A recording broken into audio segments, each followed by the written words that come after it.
This has taken us a long time. I've been waiting for this for a long time. One of the finest minds I've ever worked with. Women of stature, credible work ethic and integrity. Angela Mhlanga, CEO of Group Risk at Hollard. A dear sister, a dear friend.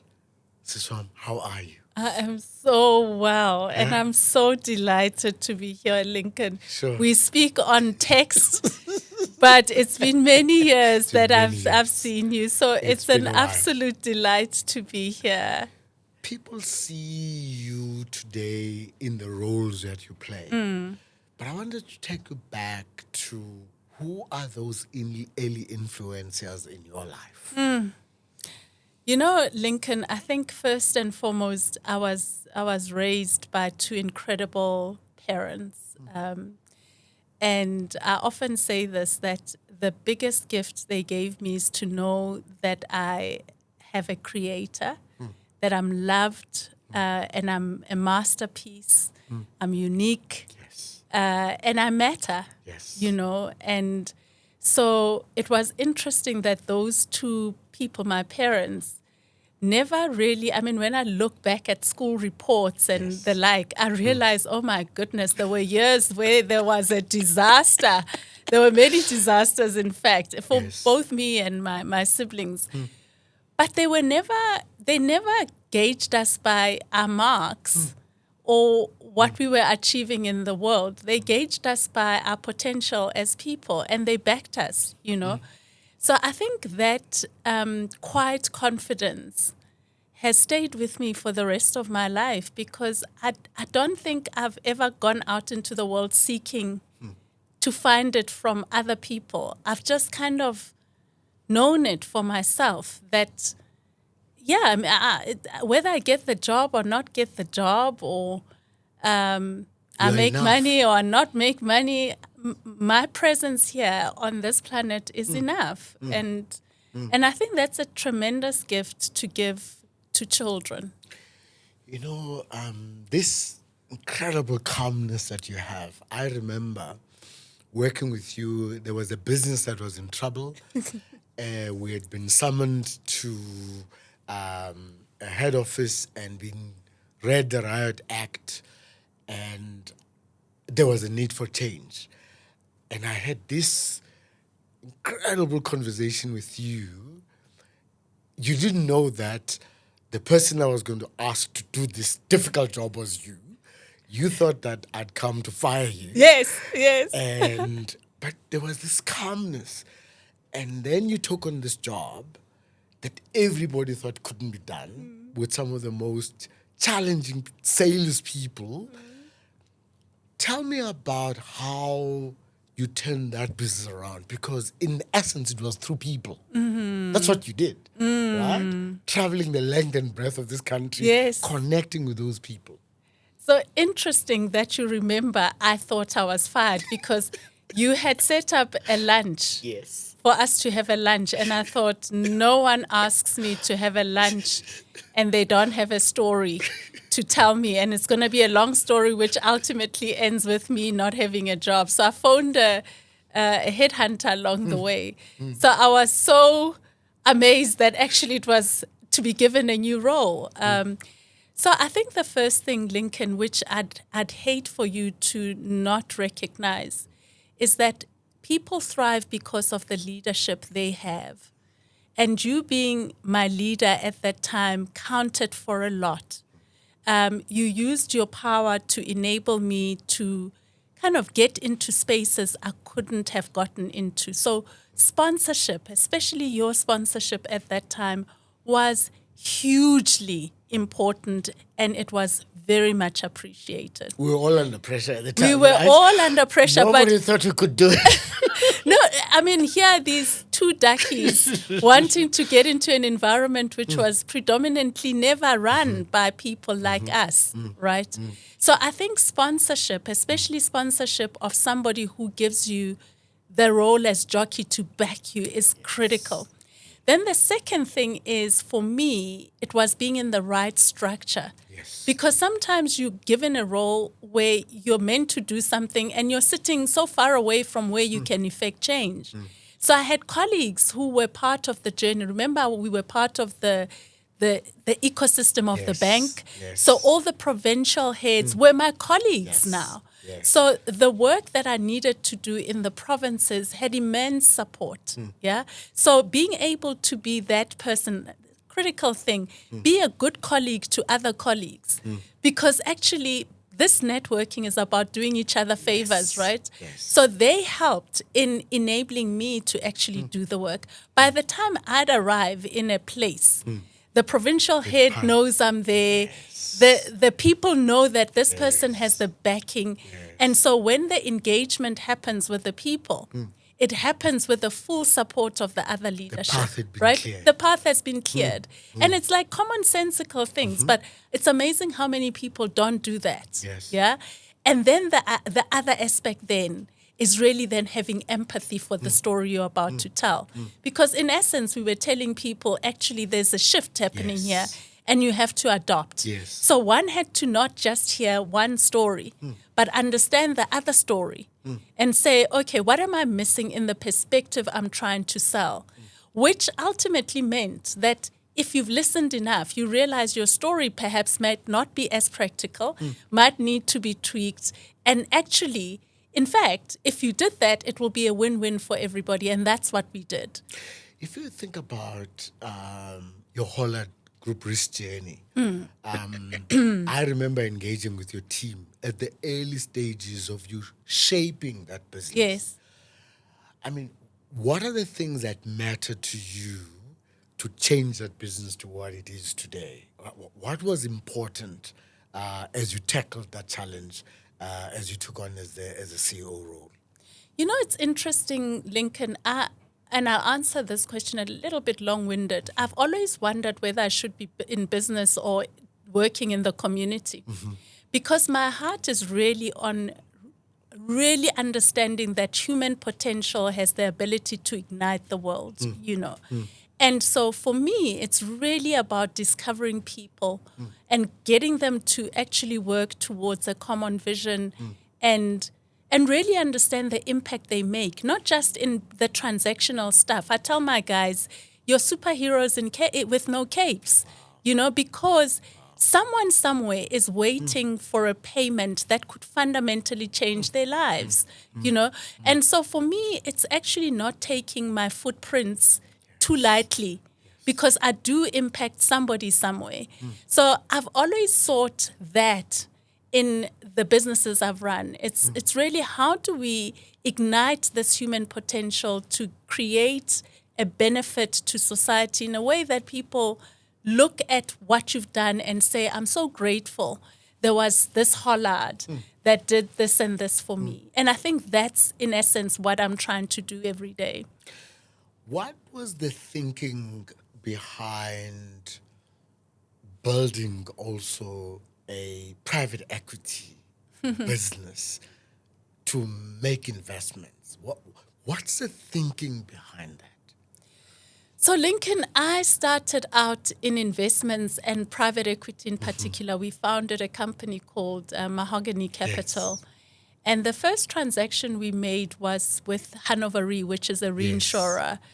And it's interesting because I was a co-founder, but I soon had to leave. And the reason why I left was because at that age, I felt I hadn't actually run anything. Yes. We had acquired this, and I could actually see the future income stream coming through. But funny, money did not ignite me as much. I just felt that it was going to be short-lived, and I needed to actually immerse myself in understanding how to run businesses. But I've come full circle now because I've actually made decisions that allow me to actually participate in ownership, etc. But it's having a very good understanding how to run businesses and how to shape them. My key interest, as you've always known, is to run a financial services business and own it in South Africa, and it must be substantial. That is my dream. So I'm in pursuit of that with rigor. And so... One of the things that I have benefited from I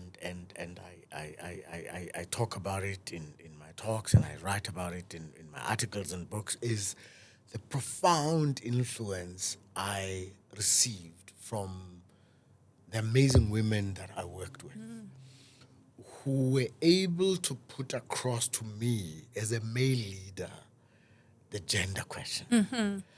And you have been a champion of women in finance, in business, and in community, with the boards that you sit in, the organizations you sit in. Why this passion why has it remained with you? Because sometimes when people get to your level, they're like they're sorted. Like, why should you worry about young women? Why should you worry about women in the community? You know, it's the same. You know, somebody once said to me a long time ago, and I'm fairly religious in many respects, and he said to me, I wonder what the devil took from us by splitting us apart as a country. And I think there is a missed opportunity in us being fully human, in excluding the other. And I think my drive is not so much just for women. Yes. It's for the betterment of the whole. It's really to build thriving communities, communities that actually have a good sense of self. Because it's not just advancement of women just for the sake of it, just for us to be there, etc. It's actually to form part of a community and to form part of the advancement of what human beings can be. And I've always felt that when we actually get into a room, and I get into still some like that, where I'm the only person of color, I'm the only one. Even hearing your voice feels different. But what I mourn in those kinds of meetings is the fact that there is no diversity of thought. There is something that they're missing, and they themselves don't even see it. So the advocacy for this is beyond just for women. It's for us as human beings to thrive together, because there really is an opportunity for all of us to become better and to be embraced by our common vision of making life better, I think, for everybody. Some people also divide us in terms of these are the thinking people, these are the feeling people. You and I have had this debate, and we try and live a life that shows that at a leadership level, you have to think and feel. Yeah. Like, why is there do you have to make a choice? Why are we being asked to make a choice between thinking and feeling? I think that's a challenge of leadership right now, which has defined itself primarily in the masculinity way. And it's not just about being a man. It's just elements of it that make it seem like it's okay to disregard the fact that you're a human being and you've got feelings. And you actually have self-doubt. You've got all these elements make us human. And I think what I love about this time of life where we're at is that, especially with this generation that's coming, is that we're actually stopped dead in our tracks to actually say, wait, you will see us in our breadth and diversity and our nuances. And yes, we are here and we're not going to be diminished. And there's power in that. And so for me, I've never made this excuse of not being empathetic to people. I just think it's a beautiful trait when you as a leader can actually solve a problem through people and understanding them. I mean, it's interesting. I say to my guys, how do you, if you really want to make a business successful and you know what makes human beings tick, would you not want to do that? Yes. Why then do you go for fear, for ridicule, for how do you think that reconciles to actually enabling this human being to thrive and help you deliver? Yeah, so it's a nonsensical way. And by the way, Lincoln, another thing is this, that I think when you're comfortable in your own skin, knowing that I'm okay and you're okay, then you have no need to come up with these weird things to kind of symbolize that you're better than, or you're now a leader. I think for the most part, I also am aware that being given a leadership role is an act of grace. Some of us arrive at places and we wonder how the hell we got there. It's not by our own doing, So I think somewhere it's around humility and making yourself understand that, and I guess that's a self-awareness thing that people have to have. But no, I've never had that problem. When you think about, you and I have these conversations about our children. Yes. We have this conversation about the next generation. And that in order to influence this generation, we must have the humility to be influenced. Yes. Right? And being able to engage them, because command and control, I mean, I know it doesn't help. It doesn't work with my kids because they never listen to anything I say. And it doesn't work with young people.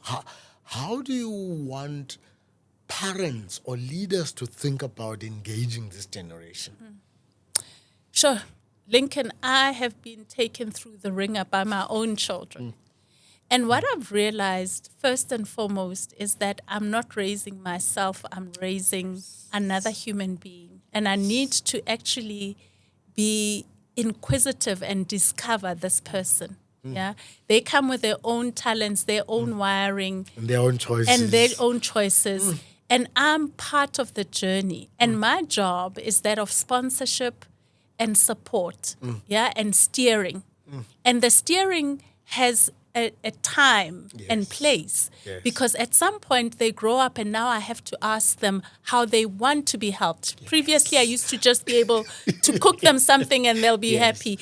And this time now I have to actually ask permission of, engaging with them in their own lives. So I think for me, it's important to understand that about this generation at least.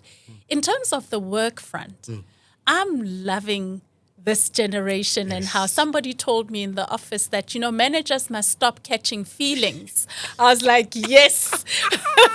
These kids have arrived, even their lingo, right? And I said, please continue to talk to me like that because I really appreciate it. But again, this whole thing of diversity cannot just be on paper. Diversity means that you actually have to be interested and you have to be interesting as well. So it's this dialogue, especially when you have different ages, different genders. And now you're all learning from where the stages are. I go home and I tell my kids, I learned this and that. And they're like, oh, yeah, you think you're something now. But it's because there's the richness of how we then contribute to society through all this mixture is enhanced because of this. So for me, the trick always, whether it's the elderly or the young, is to remain inquisitive, to assimilate. It's a genuine, as a leader, you have to have a genuine love for learning, continuous learning. And not being so sure of yourself because there's so many unknowns. And, if you just limited the command and the control, you'll be so amazed at what's out there to be discovered. Yeah. I want to end off with a question about, the charlatans, the people who are getting into mischief and controversy. They hog the limelight, right? They're in every news and whatever. They shout and we have a unique responsibility to show the next generation a different path of success with humility, a global reach with deep roots, being grounded, caring about the next person. Talk to me about that because it's a huge part of what you live every day. Sure. Lincoln, I remember saying to somebody, my favorite car at some point was a Runex. Yes. Remember the Runex? I remember Runex. And I was the CEO of a company. And this person said, no, my leader, you cannot love that car. Yes. You need to give us greater ambition. Yes.